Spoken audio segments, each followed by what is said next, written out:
શિયાળામાં જે ડુંગળું છે જે બી ઉગતું હોય શિયાળામાં જ ઉગે, ઉનાળામાં નથી ઉગતું.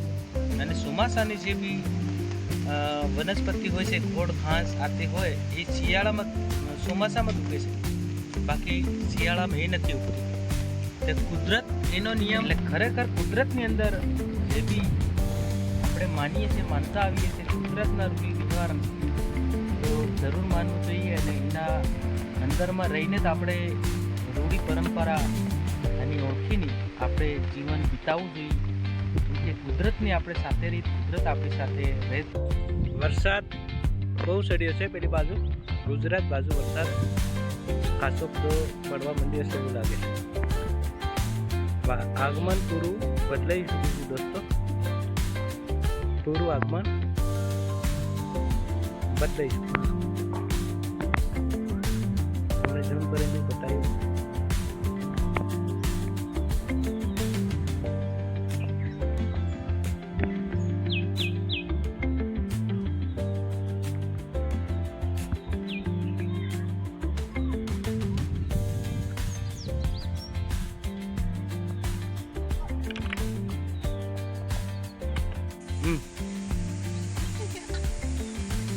बोल बोल।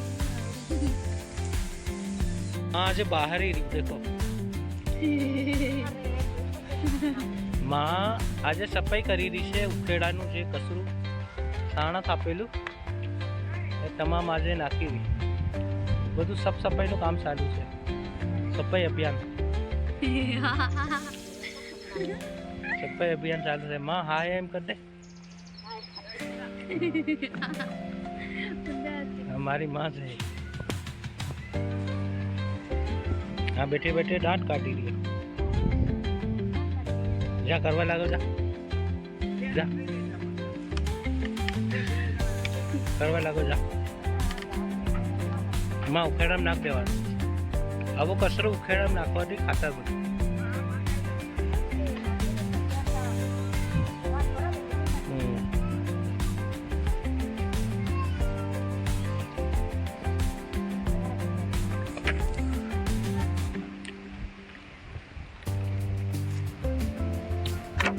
એ કંચા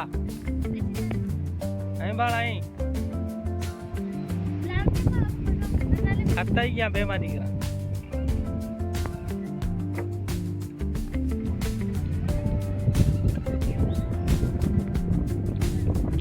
અકંચા વરસાદ આવી રહ્યો. અકંચા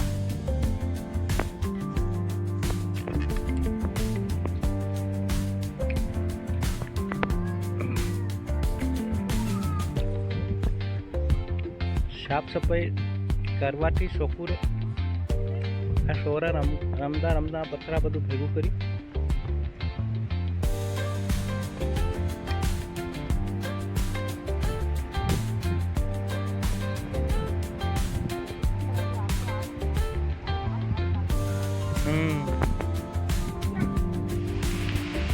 બળદ વરસાદના હિસાબે ઘરે આવતો રહ્યો.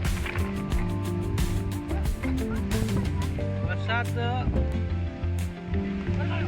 ચાલુ થઈ ચૂક્યો છે. વાવાઝોડા હાથે છે, પવન હાથે છે. આ તમને જોવાતું હશે. વરસાદ તો આવો જોઈએ તો ઠંડક થોડું થાય અને આ રીતે આપણી જે ખેતી છે એ થઈ શકે. મેં અત્યારે ટ્રેક્ટર ઉપર ઊભો છું. વરસાદ આવી ગયો એટલે અહીંયા જ ઊભો રહી ગયો. સીતા બી આમ જઈ રહી છે અને બીજો બળદ બી આવી ચૂક્યો જાય છે. સીતા બી જઈ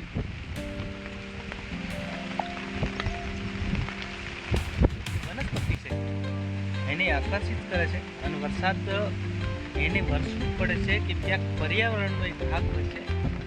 આપણે મુઠ્ઠી માટી લઈએ અને હાથમાં પકડીએ અને બે હાથોથી આપણે અંદર કરીએ. એમાં કોઈ આપણને જોવા નથી મળતું કે એમાં બીજ છે. પણ જ્યારે વરસાદ પડે એના પછી ક્યાંથી ઉગી નીકળે એ કોઈ ખબર નથી. કુદરતી જે રહે છે સુકેલું છે એક કોઈને ખબર નથી, તમને મને કોઈને ખબર. વૈજ્ઞાનિક બી આનાથી અંજાણ છે, કેમ કે ધરતી માની અંદર લાખો બીજારો હોય છે, લેકિન આપણને નહીં જોવા મળે. એ કુદરતી છે. શિયાળામાં જે ડુંગળું છે જે બી ઉગતું હોય શિયાળામાં ઉગે, ઉનાળામાં નથી ઉગતું. અને ચોમાસાની જે બી વનસ્પતિ હોય છે, ખોડ ઘાસ આતે હોય, એ શિયાળામાં ચોમાસામાં ઉગે છે, બાકી શિયાળામાં એ નથી ઉગતું. તે કુદરત એનો નિયમ બધી રીતે જ નિભાવશે. આપણા માણસો આના નિયમની કોઈ નથી નિભાવતું. કેમ? એટલે ખરેખર કુદરતની અંદર જે બી આપણે માનીએ છીએ, માનતા આવીએ છીએ કુદરતના રૂઢી નિવારણ, તો જરૂર માનવું જોઈએ. અને એના અંદરમાં રહીને જ આપણે રૂઢી પરંપરા અને ઓળખીને આપણે જીવન વિતાવવું જોઈએ.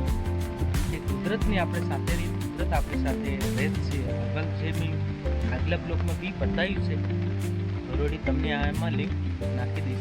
तो सब्सक्राइब करें और बेल आइकन को प्रेस करें.